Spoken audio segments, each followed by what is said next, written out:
And how we'll do that is we'll go to queues. So go to queues, just close off this, and then we're going to use Q3. So before, in a previous video, I was showing how to use simple queues, but now we are going to an advanced queue, which is Q3. So we're going to create a queue. So before I start creating a queue, let me just give you a brief overview about the queue, about Q3. So the difference between simple queue and Q3 is that with simple queue, the queues are handled in order. So the first queue at the top of the list, so let me just jump back to this. So the queue, like this queue at the top of the list, will be handled before the next queue. So you realize there's a number. So it is that this queue will be handled before this one, then this one, then this one.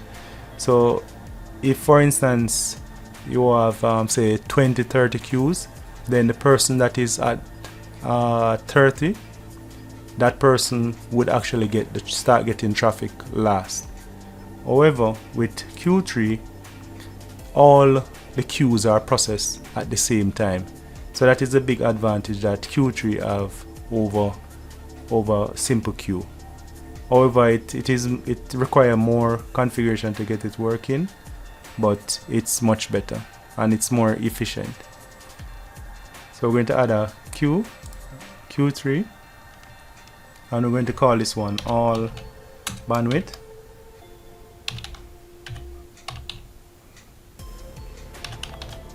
All bandwidth.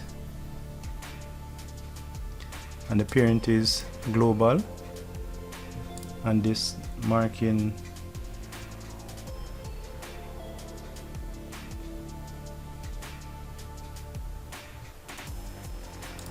so we're not going to use any mark, and then we're going to set a limit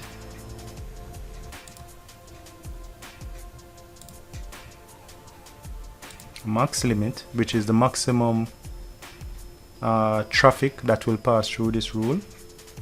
So what this rule will be managing is both your upload and download. So we're going to create one called, so based on the connection speed, so I'm going to set this one to say 10 megabits,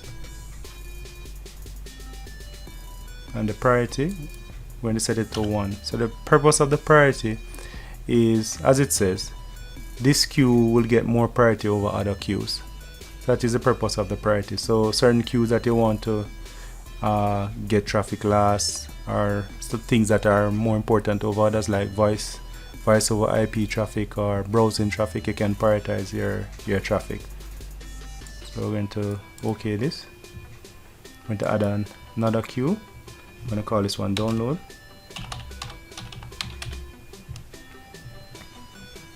And the parent now is going to be the all bandwidth. So this queue will be a child of all bandwidth. And then the packet mark would be client download. So this will be all the download traffic. And then the QType. QType would be default. We're going to leave that default. And the priority would be 2. So we want it one priority below the main queue. And set a bandwidth of 10 gigabits per second. Apply that. I'm going to create a next one for HTTP traffic. So HTTP download, and that will be a child of downloads. And so you're seeing now where the rules that we had created in Mandel rule, those rules are now, we are now using those rules, or the packet marking, we are now using them to create the Q3. So download, HTTP download, and when they give this a priority 1,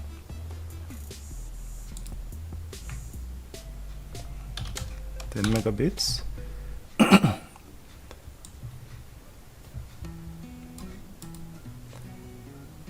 And we'll create another one for, alright, so we're going to create a queue for other, or any other traffic, so other download, and that's going to be the parent will be downloads, priority, I'm going to set that to 6, so I want this to have a lower priority, and then the max now we're going to set that to 5 megabits for that. So you realize the queues are now in hierarchical manner, they're in a hierarchical manner. So we're going to create some queues now for upload. And then the parent now would be all bandwidth, so it's going to be a parent of that. I have no pocket, I'm going to mark in the pockets. And then the max limit, so might depend on your connection. You might need to change the max. As a matter of fact, you might need to change all of these limits. Depends on your connection. So if you have a, say for instance, you have an upload speed of say 512, you would put it like this. So it's a 512 kilobits per second.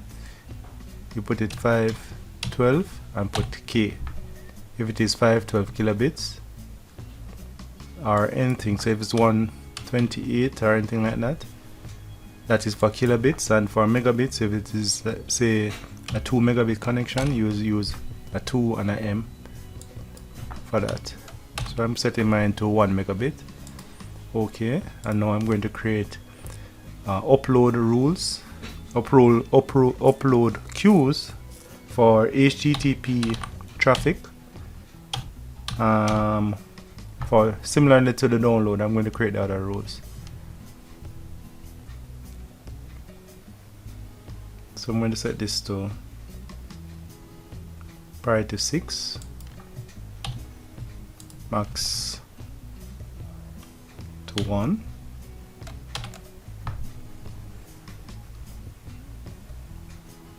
I'm going to change the packet mark now to HTTP up. Okay. So you realize we haven't put it on the upload. So I'm going to change that because the parent should be upload. Right. So now that is how it's supposed to be. I'm going to do other up.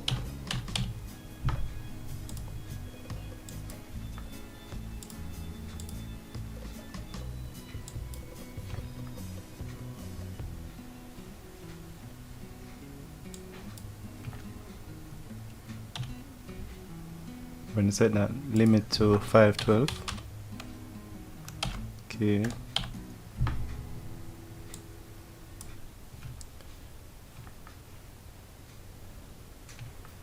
Let me just look back at this priority.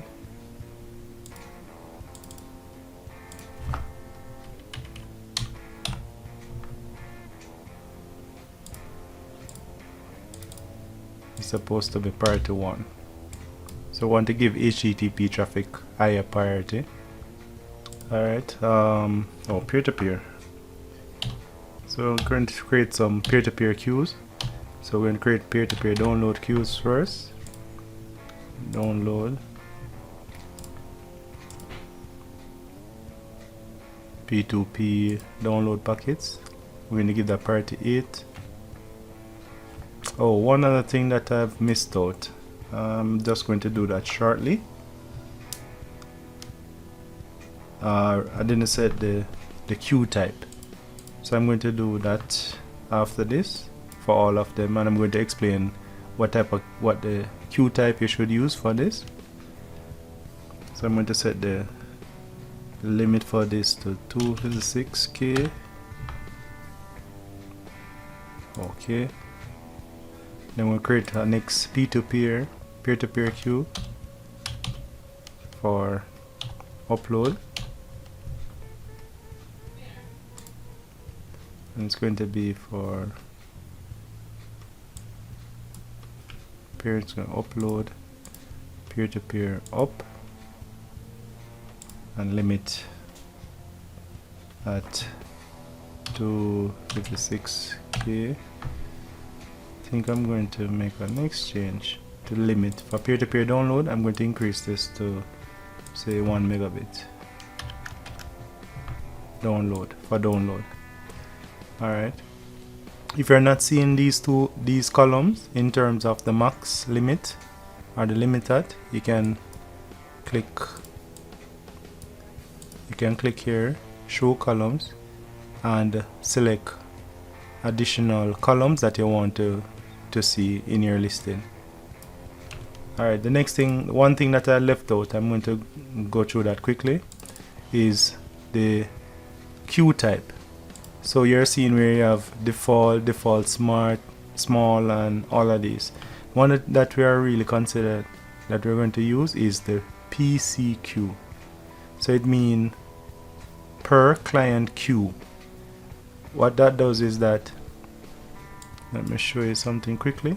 So this is an example of a PCQ, and what it does, say for instance you have a 512 connection, 512K internet, and one user is currently connected, then that one user will get all the bandwidth.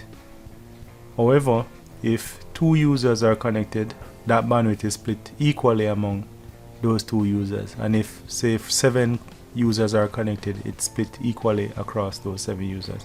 So that only happens if the PCQ rate is equal to 0, which that is what we are currently using, which is the default. Default is set to 0, and that way the bandwidth is really spread equally, so you don't need to really worry about the max bandwidth per se.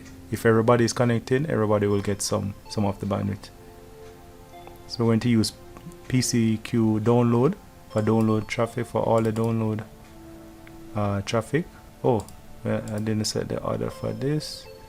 Let me just correct that. So you realize that creating these queues is quite a number of steps, and it might take a little while. If you're not used to it, you will make mistake, but you just need to go back through and check as you go along.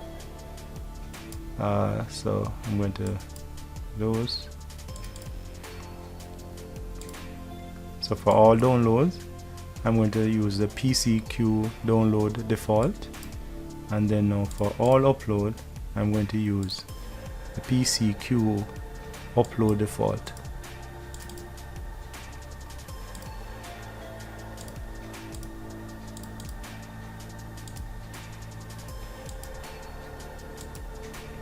Alright, so now we have created all the queues. So I'm going to show some more columns. Let me just bring over this window so you can see I'm going to add some more columns. So I'm going to show you the priority.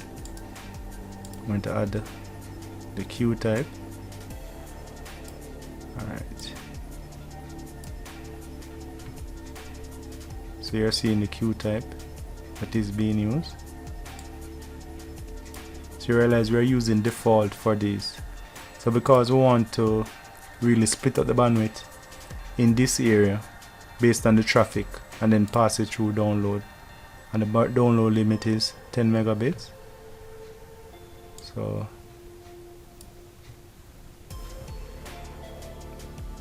alright, and this is the average rate. Alright, so I'm going to do a test now to show you like the limits of the queue. So what I'm going to do, just for this test, I'm going to reduce the download to 1 megabit just for this test.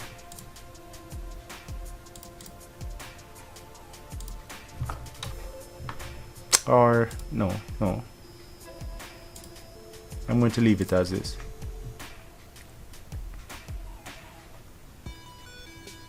So I'm going to reset.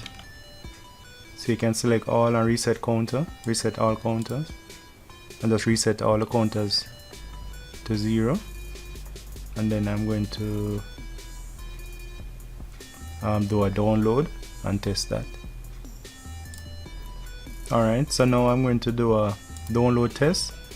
I'm going to download a file. So you realize I'm using HTTP, so this is the URL. So if you want to do a similar test, you can go to that URL and do a download test. So I'm going to download a 100 megabyte file. Just going to save that, and then you're going to see the queue in action. So you see now, because I'm browsing, so it's really browsing traffic, you realize that the queue is now working. So it's now queuing, limiting the traffic to the maximum of 10 megabits. So it's limiting the traffic. So that is the queue in action. When it is red, that means that 80% of or more of that queue limit is being utilized. So at the same time, I'm going to do one for torrent. Alright, so I'm going to do one for torrent. So I have a torrent here. So I'm downloading Ubuntu. So I'm going to start up now. And at the same time, we're going to watch the peer-to-peer. So we're going to look at the peer-to-peer queue and see what is happening. So matter of fact, I'm going to stop the download and pause the download.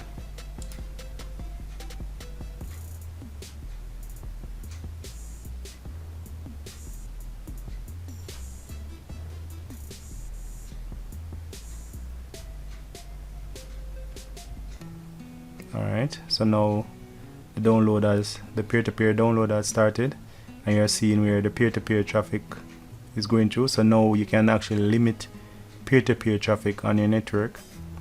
So this is currently limited to 1 megabit, and see peer-to-peer upload. This is the current upload that is taking place. So you can actually limit those traffic. So if you have a problem with peer-to-peer traffic on your network, you can limit those. But one thing to note is that based on how peer-to-peer works, you realize that some of the peer-to-peer traffic goes through the other connection. So the other download queue, some of the traffic goes over that queue. So in order to manage that traffic much better, you could limit the other download traffic to even 1 megabit.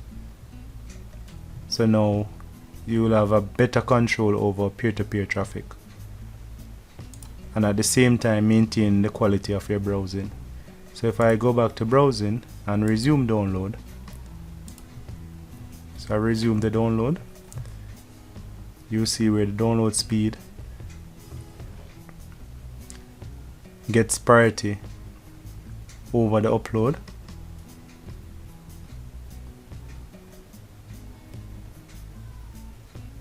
So typically, so this is how you would configure your queue tree, and it might be an involved process, but it really works, and you can change the values and make it even much better. So that's it for this tutorial. I know that it's a bit longer than the others, but it's a lot of stuff, and I hope that you enjoy it. And if you like it, please give me a thumbs up, and if you haven't subscribed already, please subscribe. So thanks for watching, and stay tuned for more videos like this. Bye.